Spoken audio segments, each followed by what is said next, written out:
Bonjour, vous êtes bien sur Télé Africa pour ce nouveau concept, les infos de Thibaut.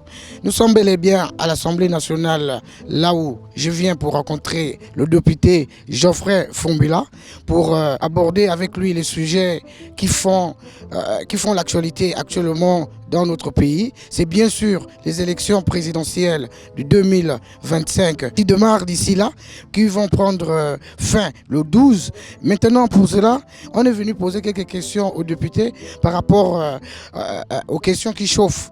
Parce que par rapport au renvoi de dossiers de quelques candidats qui font un peu encore jusqu'à maintenant le buzz dans les réseaux sociaux et tout, nous sommes venus pour lui poser ces questions pour qu'il puisse nous éclaircir par rapport à toutes ces questions qu'on a à lui posées. Si vous êtes prêts, Lucien, on y va?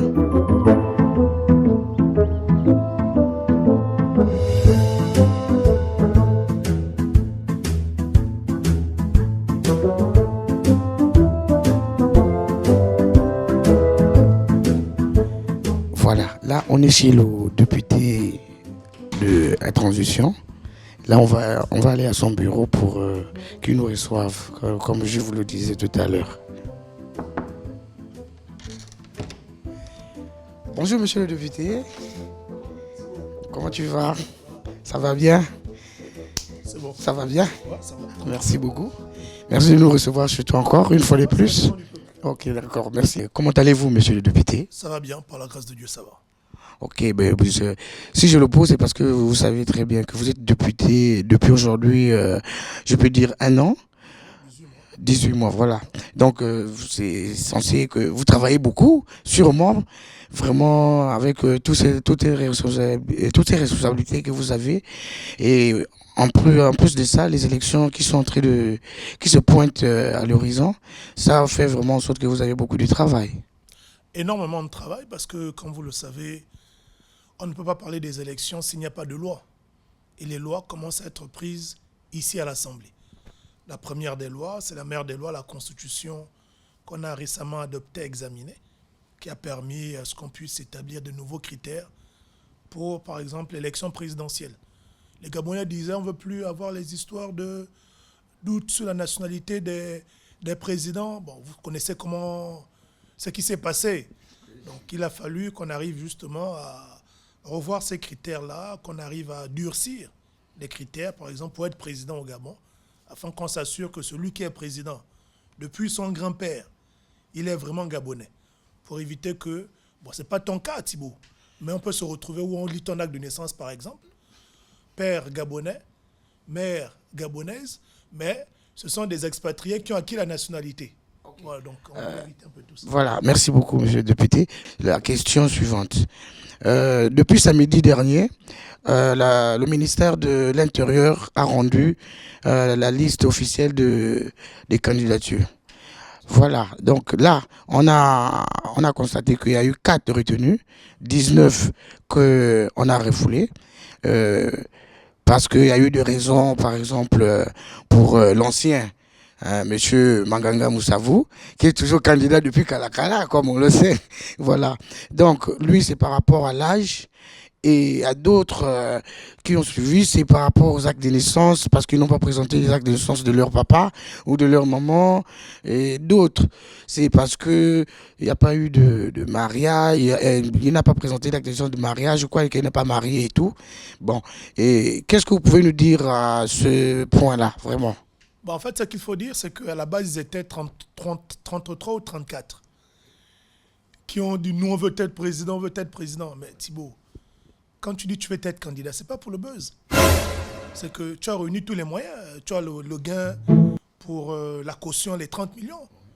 Bon, maintenant, quand on vient examiner les dossiers, on dit amenez maintenant les dossiers. Déjà, sur les 34, il n'y a que 23 qui sont venus déposer les dossiers. Donc, les 10 autres ne sont même pas allés déposer les dossiers. Et pourtant, ils ont dit qu'ils voulaient être candidats. Donc, ça fait un peu buzz. Sur les 23 qui ont déposé, il y a 19 qui n'avaient pas toutes les pièces. Dans les 19, tu avais par exemple 13 qui n'avaient pas déposé la quittance qui attestait qu'ils ont déposé les 30 millions. Tu as même d'autres, on a rejeté les dossiers. Pourquoi? Parce qu'il manquait les demi-cartes photos noir et blanc. D'autres, c'était l'acte de mariage. D'autres, ils étaient 4. Ils sont 4 pour le cas des actes de naissance des parents qui n'ont pas pu présenter. Donc, autant de raisons qui ont fait en sorte que certaines candidatures soient rejetées. Mais la vérité, c'est que toi, tu ne peux pas décider d'être candidat un jour avant les élections. Quand on prend une décision d'être président, c'est que c'est quelque chose qu'on a préparé quand même depuis. Et puis, on essaye de se préparer en conséquence pour ça.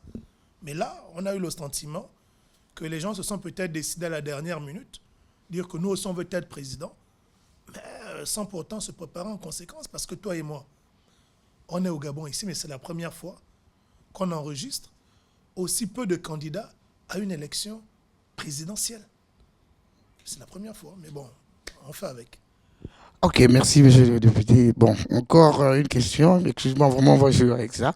Euh, Parce que, bon, moi j'ai compris que depuis les candidats qui se sont présentés et tout ça là, ils sont passés par les tests linguistiques.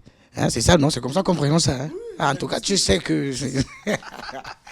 Voilà, c'est un peu ça. Donc, ils sont passés par ce genre de tests, savoir parler la langue. Donc, il faut savoir parler le Pounou, le Fon, le Tchogo, le Kota, le Baoumou, par exemple. Je peux prendre l'exemple terre à terre. Donc, savoir parler la langue, donc il faut forcément, pour être président, il faut vraiment savoir parler ta langue.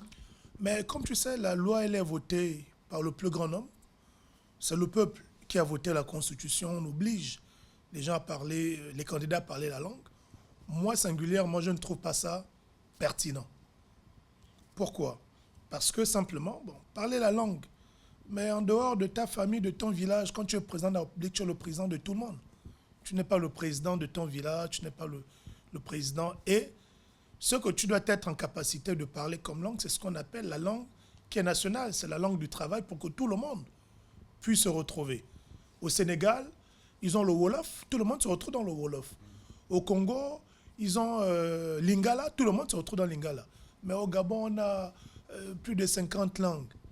Il y a même des langues qui sont en train de disparaître. Bon, imagine que toi, tu es candidat, tu es par exemple le dernier à parler ta langue. Qui va venir t'évaluer? Mais bon, mais c'est la loi, puisque ça a été adopté à la majorité de la population, on est obligé de se plier à ça. Mais moi, je ne suis pas trop favorable à ce critère-là. J'espère que, avec le temps, quand on va modifier ces lois-là, on va enlever tous ces aspects qui, pour moi, ne sont que décoratifs. Je ne trouve pas ça vraiment pertinent. Ok, monsieur le président, excusez-moi, hein, peut-être que pourquoi pas? Pourquoi pas aussi? Ça peut arriver, hein, on ne sait jamais. Tu me dis que ne me cherche pas de problème. Donc, bon, pour ce, je voulais aussi vous poser la question sur le nombre de candidats. Il y en a 4, et parmi les 4, on trouve 4 garçons, et 4 grossos monsieur qu'on connaît. Bon, et parmi les 4, bon, je ne sais pas pourquoi il n'y a pas une femme. Bon, il y a eu, je pense, 4 femmes candidates. Il y a une qui avait plusieurs problèmes. Elle a dit qu'elle veut être candidate. C'est elle qui n'a pas mené l'acte de naissance légalisé. C'est elle qui n'a pas mené l'acte de naissance de ses parents. C'est elle qui n'a pas mené la caution. C'est elle qui n'a pas mené l'acte de mariage. Une candidate avec tous ces problèmes. Les 2 autres, je pense, certaines avaient des problèmes de la quittance aussi, elle n'a pas mené. Donc là, c'est déjà pour la première femme qui avait tous ces problèmes-là, elle voulait être candidate, présidente du Gabon. Les autres, en fait, c'était plus le problème d'argent, donc la quittance, et puis l'acte de mariage pour certaines qui n'avaient pas été présentées, vu que pour être président au Gabon ou présidente, il faut obligatoirement être marié. C'est-à-dire que toi, tu es là, Thibault, j'imagine, tu as par exemple 60 ans. Je ne le souhaite pas, mais tu es veuf. Tu as perdu madame. Ce n'est pas toi qui as décidé. Mais la Constitution, la loi te dit, si tu veux être candidat, même si tu as le meilleur profil, débrouille-toi à aller épouser une femme pour te présenter. Si tu n'es pas marié, ce n'est pas la peine. Donc c'est la situation dans laquelle on se retrouve. Mais cette condition, par exemple, n'était pas valable avant. Avant que tu sois marié, que tu ne sois pas marié, tu pouvais être candidat. Mais là, bon, il y a beaucoup là qui ont été bloqués au niveau des femmes, notamment sur la présentation de l'acte de mariage. Peut-être qu'elles ont oublié, mais on va voir avec ceux qui sont en train de faire à la cour s'ils ils vont produire ça. Mais il n'y a personne qui ignorait qu'il fallait, par exemple, amener ce document-là avant d'aller déposer le dossier. Tout le monde le savait. Donc malheureusement, c'est la situation. Bon, merci monsieur le député. En tout cas, vraiment, c'est très gentil de votre part que vous avez un peu prêté à notre micro. Mais en fait, je voulais poser la question, la toute dernière question. Ça, c'est entre nous. Ça, c'est entre nous. Ça, c'est entre nous. Bon, comme on est en train de sortir des heures de la, comment on dit ça, de la transition, parce que la transition, je peux dire que d'ici peut-être jusqu'au 12, hein, la fin des élections, tout ça là, on saura qui est le gagnant, qui est le président de la République gabonaise. Bon, vous, en tant que député de la transition, vous avez fait près de 18 mois de boulot. Pas, avant même les 18 mois, avant même cette transition, vous êtes quelqu'un qui a beaucoup combattu pour le système sortant, machin, tout ça qui est sorti. Bon, qu'est-ce que vous pouvez me dire par rapport à votre combat mené et là où la transition est en train d'aller vers sa fin, quel est vraiment je sais pas, qu'est-ce que vous en dites par rapport à votre l'action menée de votre combat? Bon, mais c'est vrai qu'on était dans le Parlement de la transition. Mais en 18 mois, personnellement, en tant qu'acteur de la société civile, qu'est-ce que j'ai pu engager comme action du point de vue de la loi? Du point de vue de la loi, j'ai fait 3 propositions de loi qui sont en examen, qui vont être assurément adoptées. Une qui porte sur la protection des personnes vivant avec un handicap. Une proposition de loi qui porte l'organisation des ONG en République gabonaise. Et une proposition de loi qui porte sur la protection des défenseurs des droits humains, donc les activistes, tout cela. Parce que, par exemple, les activistes, ils n'étaient pas protégés. Ils n'avaient pas de statut. On pouvait venir, on te prend là, on t'amène au B2, tu disparais, tout ça, machin. Là, au moins, les propositions de loi qui ont été proposées partent dans ce sens. Du point de vue, par exemple, économique, j'ai pu, pour la première fois, apporter un amendement à la loi de finances qui a permis d'inscrire 500 millions au bénéfice de la jeunesse gabonaise, notamment à travers le Conseil national de la jeunesse du Gabon, qui existe avant les années indépendance. Mais il n'avait jamais bénéficié d'un seul franc de l'État dans la loi de finances. Et c'est la première fois que ça a été fait à travers notre concours. Et puis bon, il y a beaucoup d'autres actions qui ont été menées. Si je me mets à énumérer, c'est tellement long. Mais ça, c'est vraiment ce qui a été fait dans le travail, dans le cadre de mon travail parlementaire. Et puis on a les actions sociales qu'on pose à gauche, à droite. Mais voilà, en fait, je préfère me résumer à ça. Merci beaucoup, monsieur le député. En tout cas, je vous souhaite encore... en tout cas, je vais dire encore, on a encore du chemin hein, à parcourir. On a du chemin. Ok, merci encore et bon après-midi. Merci, meilleur à toi.